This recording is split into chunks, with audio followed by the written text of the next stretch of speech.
오늘 우리에게 주시는 하나님의 말씀은 신약성경 고린도전서 10장 31절에서 33절까지의 말씀입니다. 신약 276쪽에 있습니다. 하나님의 거룩하신 말씀을 제가 대신하여 봉독하겠습니다. 그런즉 너희가 먹든지 마시든지 무엇을 하든지 다 하나님의 영광을 위하여 하라. 유대인에게나 헬라인에게나 하나님의 교회에나 거치는 자가 되지 말고 나와 같이 모든 일에 모든 사람을 기쁘게 하여 자신의 유익을 구하지 아니하고 많은 사람의 유익을 구하여 그들로 구원을 받게 하라. 아멘. 오늘 본문의 말씀을 통해서 모든 일에 하나님의 영광이라는 제목으로 말씀을 함께 나누려고 합니다.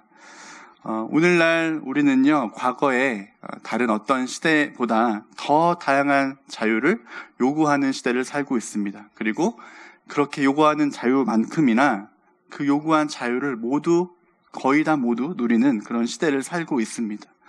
특별히 대한민국이라는 나라는 참 좋은 나라입니다. 우리가 이제 민주주의 사회에서 헌법이 개인의 자유를 다 보호해 줍니다. 그리고 개인이 원하는 것을 다 선택할 수 있도록 그런 기회들을 우리에게 제공해주고 그런 것들 다 보장해 준다는 것입니다. 혹시 개취라는 단어 들어보셨어요? 개취? 네. 개인의 취향. 성가대에서 반응이 1부 때도 개인의 취향 막 나오는데 많이 아시는 것 같아요. 네, 이것이 개인의 취향의 줄임말 맞습니다. 이 취향이라는 게요, 무엇이 있어야 존재할 수 있을까요? 자유가 있어야 이 취향도 당연히 존재할 수 있는 것입니다. 우리가 살면서 내리는 수많은 어떤 결정들 속에 나의 취향과 자유가 반영되어 있다는 것이죠. 개인적으로 이제 사소한 것이지만 우리가 가장 기본적으로 내리는 결정 중에 하루에 이제 적게는 2번, 많게는 5번 내리는 결정이 있습니다. 하나님이 하지 말라고 했던 오늘 말씀과도 연관이 있는, 모르시겠죠? 어떤 결정인지. 저는 쉽다고 생각해서 이렇게 얘기를 했는데, 하루에 2번, 5번 무조건 하게 되는 결정이 있잖아요. 예, 모르시는 것 같아서. 무엇을 먹을까? 우리는 결정을 합니다. 그리고 아침에 이제 집을 나서기 전에, 오늘같이 막 날씨가 일교차가 있는 그런 날에, 도대체 어떤 옷을 입어야 되나? 왼쪽은 긴팔, 오른쪽은 반팔 할 수도 없고, 어떻게 해야 되나? 그런 이제 고민을 하게 됩니다. 그리고 정말 중요한 건 오늘은 나는 어떻게 살아야 될 것인가, 그런 우리가 고민을 하지 않습니까? 무엇을 하며 하루를 살 것인가, 누구를 만나서 어떻게 시간을 보내며 살아갈 것인가, 그런 것들을 우리는 선택합니다. 좀 더 범위를 넓혀보겠습니다. 아마 지금 이 자리에 계신 모든 분들이 다 한 살도 빠지지 않고 가지고 있는 그 물건이 있을 거예요. 네, 어떤 걸까요? 정말 훌륭한 교회예요. 1부 때도 성경, 2부 때도 성경. 너무 좋습니다. 제가 원하는 답은 뭐였냐면, 주머니에 다 들어있잖아요. 스마트폰 우리가 다 가지고 있습니다. 기사를 찾아봤는데 작년의 기준으로 대한민국에서요, 스마트폰 사용하는 비율이 몇 %가 될까요? 기본적으로 90이 넘습니다. 95%라고 해요. 작년 기준. 아마 올해는 더 올라가지 않았을까 생각되는데, 이 기록은 전 세계적으로 가장 스마트폰이 많이 보급된 그런 비율이라고 합니다. 자, 그래서 이제 이 스마트폰이 없는 사람이 거의 없기 때문에 우리가 이 안에서 그것을 통해서 수많은 매체들을 통해서 우리가 나는 무엇을 들을 것인가, 나는 무엇을 보게 될 것인가, 그렇게 결정하는 것들이 참 많이 있다는 것이죠. 이렇게 정치적으로, 사회적으로, 문화적으로, 종교적으로 모든 것을 통틀어 우리 생활의 전반적인 면에서 우리의 선택은 좁게는 취향의 문제로, 넓게는 자유의 문제에 다 해당하게 됩니다. 타인과 같이 그들과 또 더불어 살아가는 이 세상에서 우리는 이처럼 이 각자의 살아가는 그 방식이 다 너무나 다양하기 때문에 그것이 모두 다 존중돼야 되는 것도 맞습니다.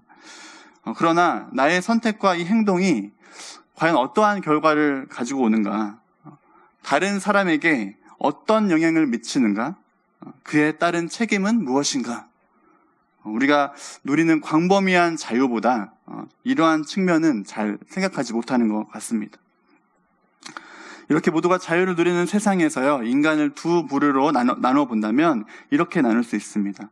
두 부류 다 자유가 있습니다. 그런데 둘 사이에 차이가 있다는 거예요. 하나는 예수 그리스도를 믿지 않는 사람들입니다. 자, 이 사람들에게 자유는 인간 중심적인 자유입니다. 자기 중심적인 자유입니다. 나에게 주어진 그 자유를 어떻게 사용할까요?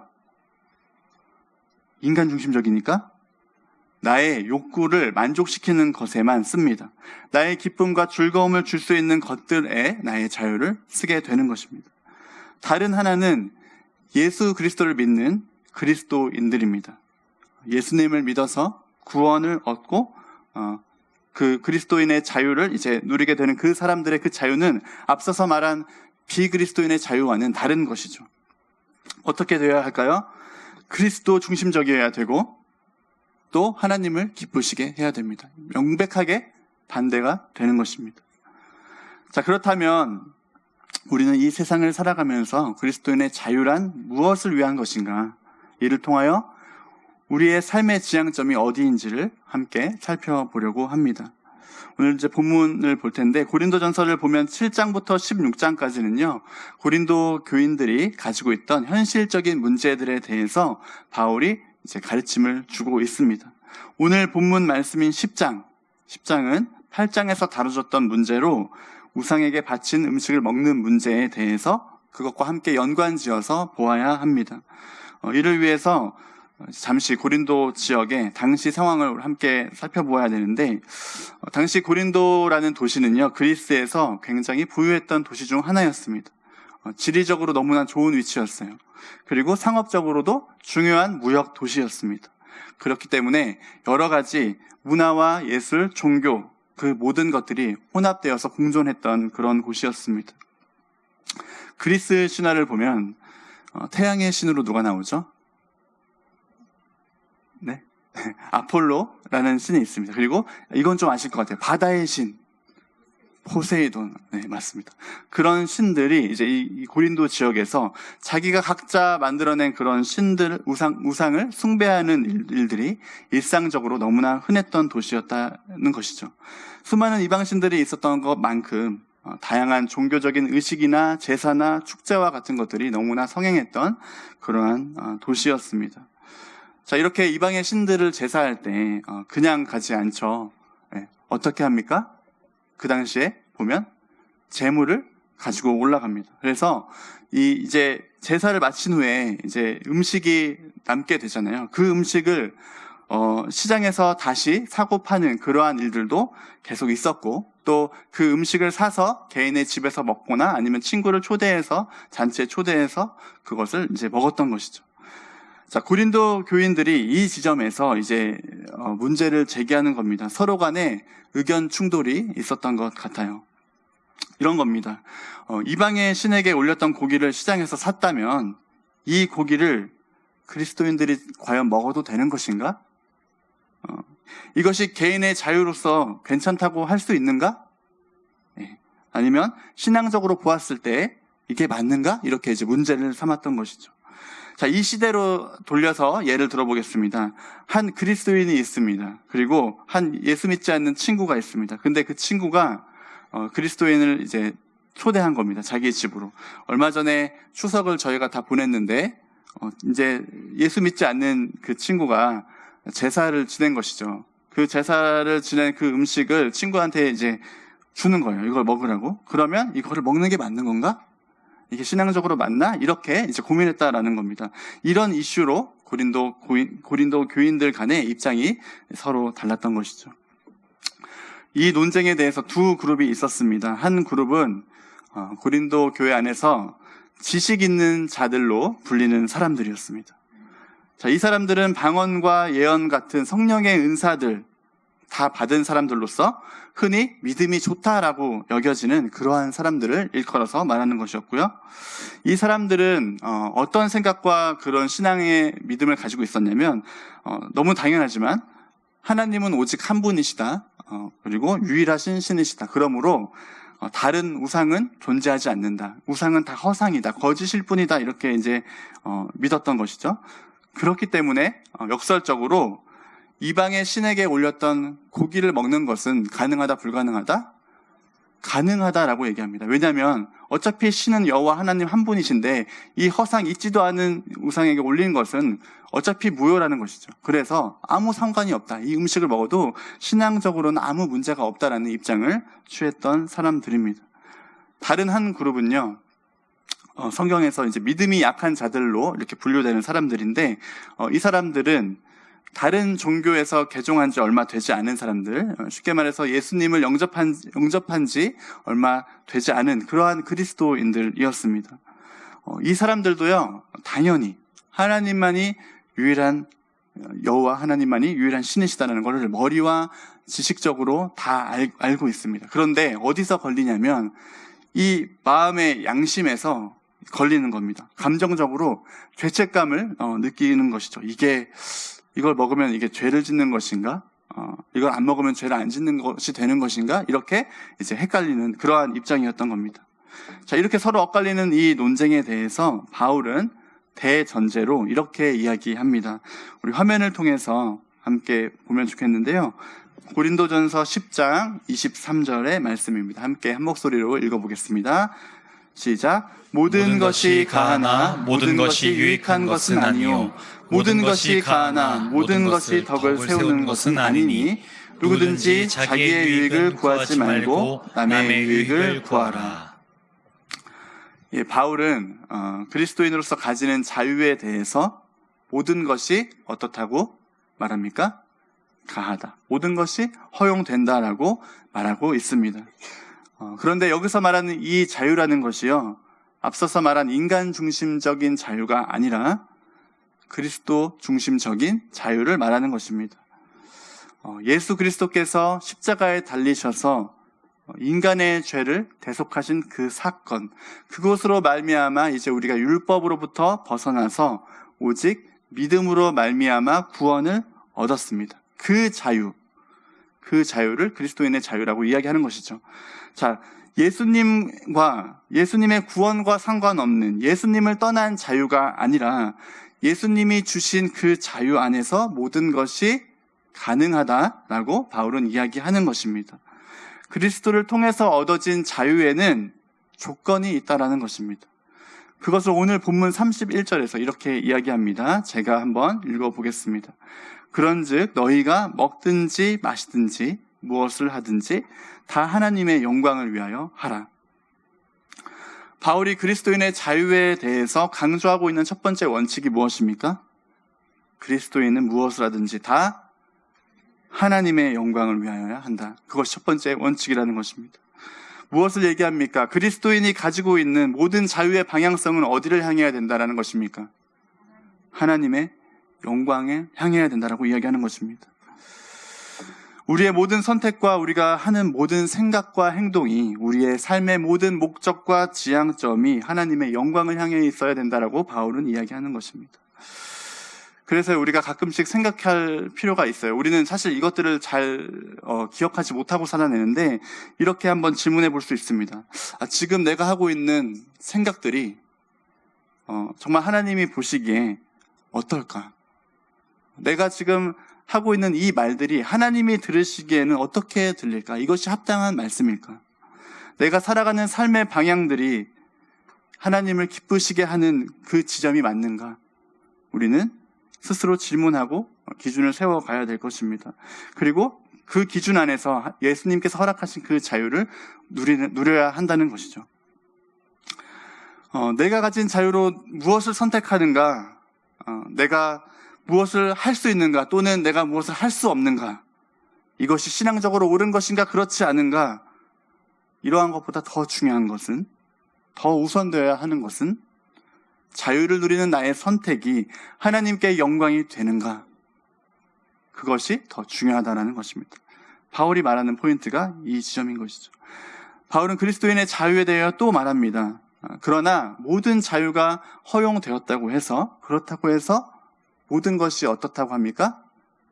모든 것이 성경에 나와 있어요. 모든 것이 유익한 것은 아니다라고 이야기합니다. 자, 이 말을 뒤집어서 이야기하면 이런 겁니다. 나의 자유가요, 다른 사람에게 해가 될 수 있다는 겁니다. 나의 자유가 나는 너무 좋은데 다른 사람에게 부담이 될 수 있다라는 것입니다. 다시 잠깐 고린도전서 8장으로 가서 우상에게 올린 제물에 대해서 바울은 이렇게 언급합니다. 우리 화면을 통해서 고린도전서 8장 1절 한번 같이 읽도록 하겠습니다. 시작. 우상의 제물에 대하여는 우리가 다 지식이 있는 줄 아나 지식은 교만하게 하며 사랑은 덕을 세우나니. 자, 그러니까 하나님만 유일하신 신이다. 우상은 없다. 어차피 다 허상이다. 그러므로 우상에게 올린 고기 그냥 먹어도 된다. 신앙적으로 괜찮다라고 말했던 이 지식 있는 사람들의 그 이야기, 그들이 가지고 있던 신앙적 이해, 지식, 이것이 틀리지 않다라고 이야기합니다. 바울은. 그러나 그것이 옳다고 해서 내가 생각하고 있는 그것이 맞는 것이라고 해서 그들의 자유대로 그냥 하는 것은 위험할 수 있다라고 이야기를 하는 것이죠. 왜 그럴까요? 그들은 자기들의 그 지식과 그들이 만들어 놓은 그 신앙의 틀에 갇혀 있다라는 것입니다. 그렇기 때문에 자신들과 다른 사람들을 이제 비교할 때 두 가지가 나옵니다. 내가 우월해지는 교만함이 있거나 아니면 상대를 무시하게 업신여기게 되는 그러한 것들이 있다라는 것입니다. 나와 다른 신앙의 깊이를 가진 사람이 늘 존재하는데 그것을 헤아리지 않는다는 것입니다. 그들이 처한 삶의 상황이 다르고 영적인 상태가 모두 다 다른데 그것을 고려하지 않는다는 것입니다. 그래서 바울은 경고하고 있는 것이죠. 사랑이 없는 옳음과 사랑이 없는 지식은 하나님의 영광을 위한 것이 아니다. 그렇지 않다라고 바울은 이야기합니다. 우리가 하나님을 믿는 사람들로서요, 누구는 율법에 정통하고 누구는 성경을 잘 알고 누구는 신학에 대해서 너무나 박학다식하게 잘 알고 있습니다. 근데 이렇게 지식보다 더 중요한 것은 우리가 모든 것을 사랑 안에서 해야 된다라는 것입니다. 고린도전서 13장 1절 2절 바울이 이렇게 얘기하는데 우리 함께 화면을 통해서 읽어보겠습니다. 함께 읽습니다. 시작. 내가 사람의 방언과 천사의 말을 할지라도 사랑이 없으면 소리나는 구리와 울리는 꽹과리가 되고 내가 예언하는 능력이 있어 모든 비밀과 모든 지식을 알고 또 산을 옮길 만한 모든 믿음이 있을지라도 사랑이 없으면 내가 아무것도 아니요. 아멘. 영적인 은사가 뛰어나고 신앙의 지식과 믿음의 그 깊이가 아무리 훌륭해도 사랑이 없다면 누구만 드러나게 될까요? 나만 드러나게 됩니다. 나만 남아 있는 겁니다. 내가 드러나면 어떻게 될까요? 앞에서 말씀드렸지만 나만 드러나면 두 가지가 나옵니다. 내가 높아지고 또 남을 낮추고, 똑같은 얘기지만 그 결론적으로 얘기하면 내가 교만해지는 것밖에 남지 않습니다. 그러나 반대로 그 안에서 사랑이신 하나님을 내가 발견한다, 그 사랑을 발견한다, 그러면 그것이 바로 하나님의 영광을 위한 것이다라고 바울은 이야기하고 있는 겁니다. 바울은 또 한 가지 그리스도인으로서 가지는 그 자유에 대해서 자기의 유익을 구하지 말고 남의 유익을 구하라, 이렇게 이야기하고 있습니다. 고린도전서 10장 24절 함께 읽어보겠습니다. 시작. 누구든지 자기의 유익을 구하지 말고 남의 유익을 구하라. 그리고 오늘 본문인 10장 33절도 다시 읽어보겠습니다. 시작. 나와 같이 모든 일에 모든 사람을 기쁘게 하여 자신의 유익을 구하지 아니하고 많은 사람의 유익을 구하여 그들로 구원을 받게 하라. 비슷한 이야기지만 약간 다르게 하고 있죠. 두 개 다 무엇을 이야기합니까? 그리스도인이 추구해야 할 삶의 방향성에 대해서 바울이 이야기하고 있는 것입니다. 다른 사람의 유익을 구하는 것이 곧 무엇을 위한 것이다? 무엇을 위한 것이다? 하나님의 영광. 이게 명답이죠. 그 전에 하나 더 있어요. 다른 사람의 유익을 위하는 것이 성경 말씀 그대로 그들의 구원을 위한 것이라고 이야기를 합니다. 그리고 그 구원됨으로써 하나님께 영광을 올리게 되는 것이죠. 하나님께서 우리에게 아들 예수 그리스도를 보내주신 것이 무엇을 위함입니까? 무엇을 위함입니까? 오늘 찬양했는데, 비전 찬양할 때 땡땡 하심이 보좌에 앉으신, 구원. 하나님께서 우리에게 아들 예수 그리스도를 주신 이유는요, 우리를 구원하시기 위함입니다. 그 예수 그리스도를 통한 그 구원은 우리에게 무엇을 줍니까? 유익을 줘요. 저는 항상 물어볼 때 다 답을 드리고 줍니다. 다시 할게요. 예수 그리스도가 우리에게 오신 것은 우리의 구원을 위함이고 그 구원은 우리에게 유익이 된다라고 성경은 이야기하는 것입니다. 그러나 이것이 모든 사람이 구원에 이르기에 원하시는 그 하나님의 마음, 그리고 예수님께서 자기 자신의 유익만을 막 추구했다면 이게 가능할까요? 이 구원이라는 것이 가능할까요? 그럴 수 없다라는 것이죠. 왜 하나님이 인간이 되어야만 했는가? 여러분 생각해 보신 적이 있습니까? 지금부터 생각하면 될 것 같습니다. 왜 예수 그리스도는 십자가에 달리셔야만 했는가? 생각해 보셨을까요? 왜 그 어려운 길을, 왜 그 죽음이 보장된 길을 가셨는가? 이유는요, 자기 자신보다 다른 모든 사람을 더 사랑했기 때문입니다. 그들로 구원을 받게 하기 위함. 그렇기 때문에 이렇게 하셨다는 거예요. 바울도 비슷한 이야기를 합니다. 고린도전서 9장 22절입니다. 함께 읽겠습니다. 시작. 약한 자들에게 내가 약한 자와 같이 된 것은 약한 자들을 얻고자 하며 내가 여러 사람에게 여러 모습이 된 것은 아무쪼록 몇 사람이라도 구원하고자 함이다. 이렇게 이야기합니다. 그리스도인의 삶의 목적은 무엇일까요? 그저 잘 먹고 잘 사는 생존의 문제입니까? 아니면 다른 사람들이 세워놓은 그 기준, 난 거기를 도달할 거야, 나는 성공하고 말 거야 라고 하는 그러한 어떤 도달점입니까? 그렇지 않습니다. 예수 그리스도를 닮아가는 것이 그리스도인들의 삶의 목적이 되어야 된다는 것이죠. 바울이 그랬던 것처럼, 그리고 예수님이 그렇게 하셨던 것처럼 우리도 예수님을 닮아야 한다는 것입니다. 예수님이 우리를 위하여 자기를 비우고 자기를 버리시는 것처럼 우리 그리스도인의 삶도 이웃을 위해서, 그들의 유익을 위해서 나를 비울 수 있어야 됩니다. 나를 버릴 수 있어야 됩니다. 우리에게 허락된 모든 자유 속에서요, 내가 나의 권리를 지키고 나에게 보장된 모든 것을 다 누릴 수 있습니다. 근데 그것보다 더 중요한 것은 내가 속한 모든 공동체에서 타인의 유익을 위하여 덕을 세워야 하고 그것이 하나님의 구원에 이르기까지 할 수 있도록, 모든 일에 하나님의 영광에 이르도록 할 수 있도록 내가 그렇게 해야 된다는 것이죠. 설교를 정리하겠습니다. 사랑하는 위대한 교회 성도 여러분, 예수 그리스도로부터 주어진 우리의 자유함, 그것은 우리에게 모든 것을 가능하게 한다라고 성경은 이야기했습니다. 그러나 그 목적은 분명해야 합니다. 나의 생각, 나의 언행, 그리고 나의 삶의 전반적인 그 모든 것들이 무엇을 향해야 된다고 합니까? 하나님의 영광. 다시 한번, 어디를 향해야 된다고요? 하나님의 영광이 되어야 됩니다.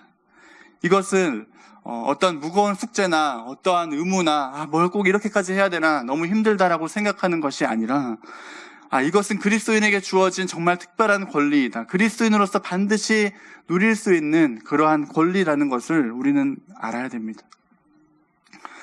모든 것은 사랑으로 해야 됩니다.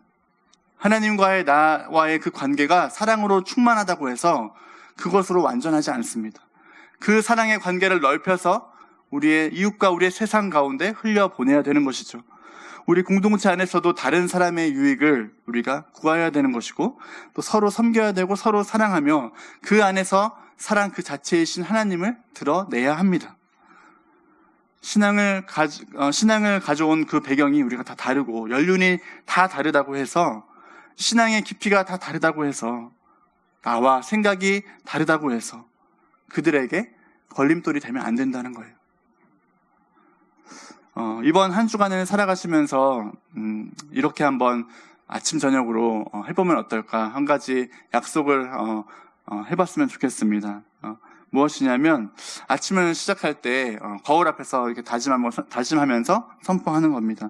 오늘 나의 하루는 하나님의 영광을 위한 삶이 될 것이다. 그렇게 하루를 시작해 주시고, 이제 돌아와서 피곤하지만 그래도 침대에 누워서 주무시기 전에 이렇게 또 주님께 물어보셨으면 좋겠어요. 하나님, 오늘 내가 하나님께 정말 영광된 삶을 살았습니까? 물으면서 자기 자신의 삶을 한번 돌아보셨으면 좋겠습니다. 나의 권리, 나의 주장을 먼저 내세우기 전에요, 내가 속한 모든 공동체, 교회 다 포함해서 우리 서로 우리의 마음을 한번 살펴보셨으면 좋겠습니다. 그리고 내가 할 수 있는 건 무엇일까? 내가 이들을 위해서 필요한 것이 뭐가 있을까? 내가 어떤 유익을 전할 수 있을까? 더 나아가서 어떻게 하면 하나님을 더 알게 할까? 어떻게 하면 이들이 하나님을 향해서 가고 하나님을 향한 믿음이 더욱더 커지게 할 수 있을까? 그러한 그리스도적인 삶의 목표를 서로가 이끌어주고 밀어주고 도와주면서 우리가 그렇게 살아가면 좋겠습니다. 이제 이 말씀을 가지고 함께 기도하려고 합니다. 함께 기도하겠습니다. 이제는 우리 주 예수 그리스도의 은혜와 하나님의 크신 사랑과 성령님의 교통하심이 세상과 이웃을 향하여 모든 일에 주님께 영광을 위하고 다른 사람의 유익을 위하여 사랑으로 섬기며 그리스도인의 삶으로 주님을 예배하는 모든 성도들의 심령 위에 이제로부터 영원까지 함께 계시기를 간절히 축원하옵나이다. 아멘.